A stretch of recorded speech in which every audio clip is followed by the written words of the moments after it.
ځینې روایتونه داسې را نقل شوي چې کامه د مینې او هیلې معنا لري. کله چې مو د ننګرهار همېشه بهار کامې ولسوالۍ له نږدې ولیده نو پوه شو چې د دغه ښکلي وطن نوم له خپل حقیقت سره څومره ژور تړاو لري. د کامې ښکلا داسې ده چې هر ځل د دې سیمې سیل ته ورشي نو لا نورې ښایسته او حیرانوونکې منظرې د مخته راځي.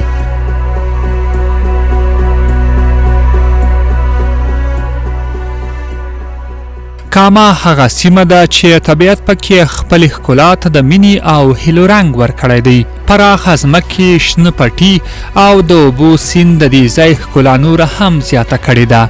د خلکو زحمت، حوصله او له کار سره مینه دې سیمې ته د زراعت له پلوه ځانګړې بډاینه ورکړې ده. دلته هر فصل د یوې کورنۍ د ژوند هیله ده چیرې چې خلک د خپل زحمت په برکت راتلونکی جوړوي.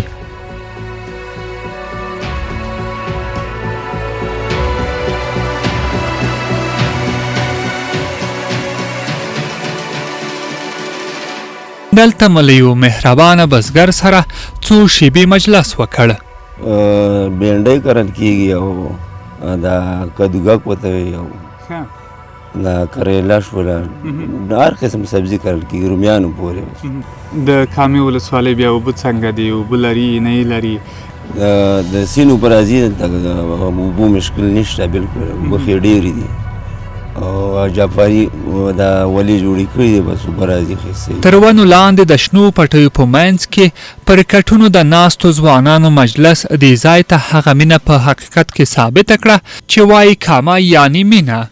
په اوسنۍ نړۍ کې د ټولنیز ژوند دغسې تصویرونه ډېر کم تر سترګو کیږي چې ځوانان دې پر یو ځای سره راټول او په مینه یو له بل سره مجلس وکړي. د غوځوانانو د ګنیو کښت کړی و تر څو یې د زحمت له برکته موږ د ګنیو د شربتونو او د چایو لپاره د ګوړې له خوړلو برخمن شو. د دې ګنیو نه خو به تاسو هم خبر یاست چې موږ په ښار کې چې یو ګیلاس شربت وڅښو تقریبا شل افغانۍ کېږي. بیا تاسو څو خرڅوئ؟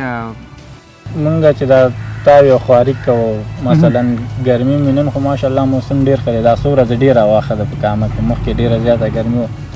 نو بیا چې تجاران راشي مونږ جریب 40,000 50,000 دغسې ورکوو، مختلف ګنیو پورې فرق دی چې څومره غټې او که نه ډېرې بعد دا ګني دوه طرفه هم کل کېږي.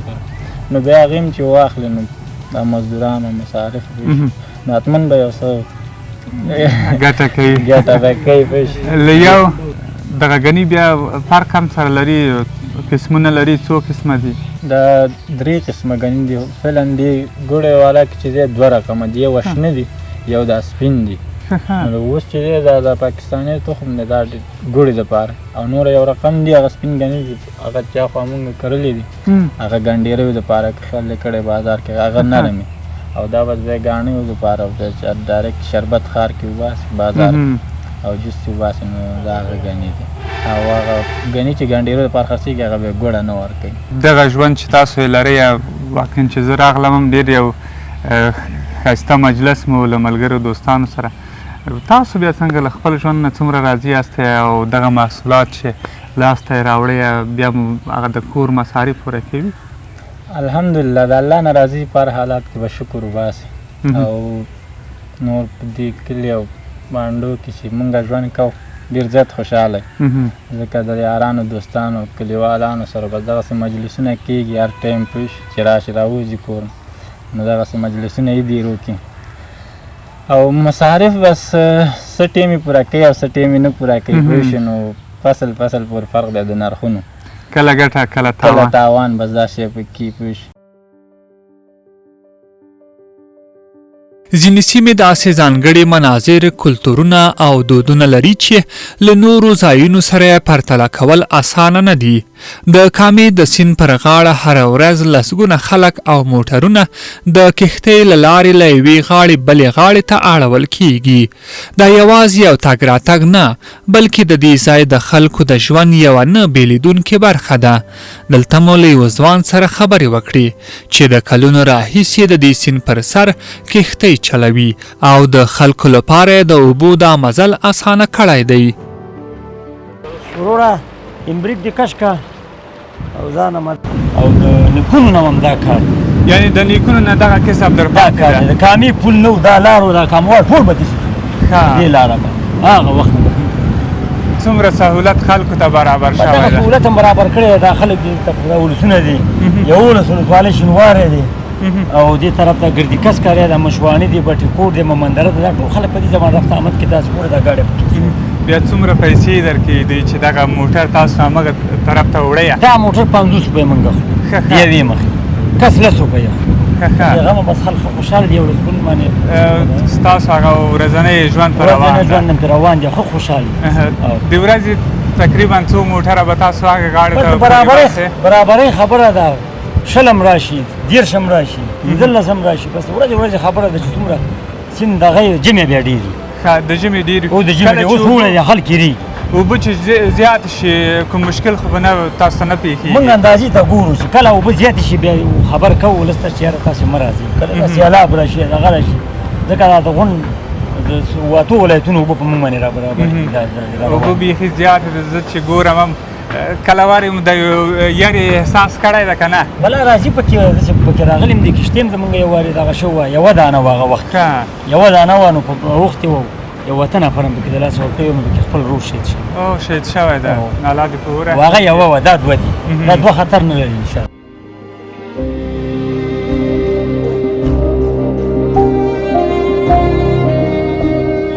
کامه د شنو کروندو او پریمانه اوبو له امله د کروندګرو او مالدارانو لپاره یوه غوره سیمه ده. دلته د میخو روزنه ډیره عامه ده چې نه یوازې مالدارۍ ته ګټه رسوي بلکې د طبیعي ښکلا او د سیمې د دودیز ژوند له کبله د سیلانیانو پام یې ځان ته راړولی. سربیره پر دې د کامې شیریخ چې د همدې مالدارانو د میخو د شیدو له برکته جوړیږي په ټول هیواد کې مشهور دی.